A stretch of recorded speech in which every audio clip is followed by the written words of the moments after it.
In Rome, Pope Stephen II hears of Lombard pressure and quietly prepares to seek help beyond the Alps.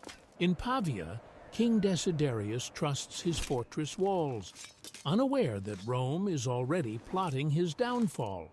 At night in Rome, the Pope decides to ride north, leaving the city under tense, watchful guards. Across rugged Italian roads, the papal convoy moves silently toward the Frankish kingdom, watched by fearful villagers. In Quercy, Pope Stephen II meets Pepin the Short. An unseen pact forms to erase the Lombard Kingdom. Pepin agrees to protect Rome. The Pope's quiet promise reshapes power beyond prayer and faith. Frankish armies begin marching south as papal envoys return to Rome carrying unseen assurances. In Rome, church bells are absent. The Pope waits as soldiers gather far beyond the Alps. Lombard villages near the frontier sense danger as distant armor echoes across fields. Frankish forces cross into Lombard lands, turning papal promises into marching steel. Lombard scouts report foreign armies advancing. Confidence inside Pavia begins to fracture. King Desiderius orders defenses reinforced, trusting walls over distant rumors. Frankish soldiers encamp outside Lombard territory, sharpening steel as night falls. From Rome, Pope Stephen II waits without prayer, knowing events now move beyond faith. Frankish forces advance toward Lombard strongholds, beginning the unmaking of a kingdom. Lombard border guards retreat as Frankish numbers overwhelm the countryside. Villages near Pavia empty as rumors of siege spread among farmers and traders. King Desiderius gathers his commanders, trusting strength over diplomacy. Frankish banners rise outside Lombard fortresses, sealing the siege. Rome remains untouched as distant wars fulfill papal design. Frankish soldiers cut supply routes, tightening control around Lombard lands. Food shortages spread inside Lombard towns as gates remain sealed. Lombard patrols fail to break Frankish lines surrounding Pavia.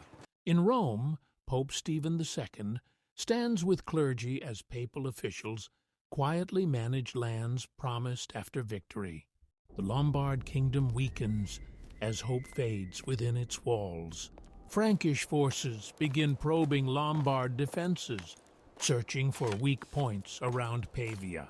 Inside the city, tension grows as supplies dwindle and discipline tightens. King Desiderius remains defiant, trusting his walls to withstand foreign armies. Outside the city, Frankish camps expand, signaling a siege meant to last. The first Lombard strongholds beyond Pavia quietly fall under Frankish control. Frankish control spreads across Lombard border towns, cutting all external support. Lombard messengers fail to escape the encirclement around Pavia. Hope fades among Lombard nobles as isolation tightens. Frankish commanders coordinate movements with calm certainty. Lombard villagers abandon farms as soldiers advance steadily. Pavia's gates remain shut as hunger weakens resistance. Frankish patrols tighten the ring around the city. Lombard soldiers argue quietly over fading chances of relief. Rome remains silent as papal plans unfold without public blessing. Frankish siege lines harden into permanence. Inside Pavia, discipline replaces celebration. King Desiderius waits, refusing surrender. Frankish scouts report weakening Lombard defenses. Villagers beyond Pavia submit without resistance. Lombard allies fail to respond to desperate calls. Frankish leaders prepare for final pressure. Food shortages weaken morale inside the city. Lombard guards abandon outer defenses. Frankish troops move closer to the city gates. Rome prepares for victory without battle sounds. Lombard resistance collapses beyond repair. Frankish control enters Pavia peacefully. King Desiderius faces the end of his rule. Lombard banners are removed from the city. Frankish authority replaces Lombard law. Rome prepares to receive new lands. Lombard nobles are quietly detained. Frankish victory spreads across Italy. The Lombard Kingdom effectively ceases to exist. Rome stands strengthened without drawing a sword. Frankish officials secure Lombard records without ceremony. Local Lombard leaders swear obedience under silence. Pope Stephen II receives news of total Lombard collapse. Frankish authority stabilizes former Lombard cities. Church lands expand without progressions or bells. Former Lombard soldiers melt into civilian life. Frankish envoys depart southward toward Rome. Rome's clergy prepare new governance quietly. Lombard fortresses are left unmanned. Frankish garrisons replace Lombard symbols. Pope Stephen II asserts new authority over Italian lands. Local villages accept new taxes without resistance. Frankish forces begin gradual withdrawal. Rome grows stronger through control rather than conquest. Former Lombard elites disappear from record. Church authority replaces royal decree. Frankish leaders report success to their homeland. Rome redraws control through presence, not force. The Lombard Kingdom becomes history without ceremony. Church banners rise where royal ones once stood. Italian roads open under papal oversight. Former Lombard lands feed Rome's influence. Frankish patrols vanish beyond the Alps. Rome stands unchallenged across central Italy. Whispers replace rebellion in Lombard towns. Papal courts expand authority beyond tradition. Italian unity bends to religious control. The Lombard name fades from everyday speech. Rome absorbs land without open resistance. A kingdom vanishes without a final battle. Rome quietly finalizes control over former Lombard territories. Church officials replace royal officers in northern cities. Documents of Lombard rule quietly disappear. Former Lombard laws cease to be enforced. Rome's influence spreads without visible conquest. Frankish oversight fades as church governance settles. Lombard identity dissolves into local memory. Rome tightens control over newly absorbed lands. Former Lombard strongholds fall into disuse. Italy's balance of power permanently shifts. Rome governs by authority rather than armies. Lombard heritage survives only in scattered ruins. Church administrators reorganize Italian districts. Rome's borders expand without proclamation. Lombard ancestry fades from leadership roles. Frankish presence fully withdraws from Italy. Rome's authority becomes unquestioned across central lands. Former Lombard towns adapt to new rule. The Lombard crown becomes a forgotten relic. Rome reshapes Italy through quiet control. Church courts replace royal councils. Lombard names disappear from official memory. Rome's strength grows through submission, not war. Italian unity realigns under papal oversight. The Lombard legacy retreats into silence. Rome commands without resistance. Papal lands now dominate central Italy. Lombard history closes quietly. Rome's influence becomes permanent. Europe enters a new political era. Rome's control over former Lombard lands becomes routine, no longer questioned. In Rome, clerics quietly manage land grants carved from Lombard territory. Former Lombard families blend into the new order for survival. Pope Stephen II is remembered in Rome as a stabilizer, not a conqueror. The Lombard Kingdom's fall reshapes noble alliances across Italy. Roads once patrolled by Lombard riders now answer to Rome. Papal messengers travel freely where Lombard banners once stood. Church courts decide disputes in former Lombard regions. Old Lombard insignia are quietly removed from public view. Monks begin recording events, shaping how this conquest will be remembered. In scriptoria, Lombard kings are mentioned less, Rome more. Young clerics learn history already tilted toward Roman victory and order. Pope Stephen IX appears in records as protector rather than strategist. Lombard resistance stories survive only as faint local tales. New church buildings rise on lands once under a king's direct rule. Noble families seek favor from Rome, not from fallen Lombard lines. The idea of Italy under a single Lombard king begins to feel distant. Rome becomes the reference point for law in central Italy. Few dare to speak of Lombard sovereignty in public. Church bells ring for feast days, not for kingdoms lost. In monasteries, scribes emphasize divine order, not erased crowns. Generations grow up knowing papal lands, not a Lombard kingdom. Local memory bends to match written records from Rome. The story of how the kingdom fell becomes shorter each time it's told. In Rome, the fall of Lombards is treated as an inevitable act of order. Lombard names remain only on lips of a few aging witnesses. New generations call the region Papal Land, never Lombard land. Written history favors those who still rule, not those who vanished. The first kingdom of Europe to fall this way slips beneath memory's surface.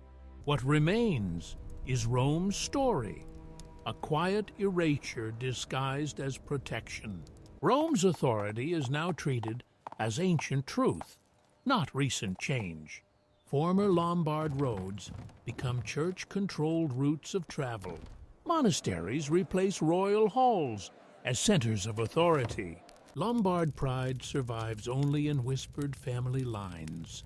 Rome controls without banners or proclamations. Italian cities align daily life with papal expectation. Old Lombard songs fade from village memory. Clerics travel freely between once hostile regions. Rome benefits from stability built on silence.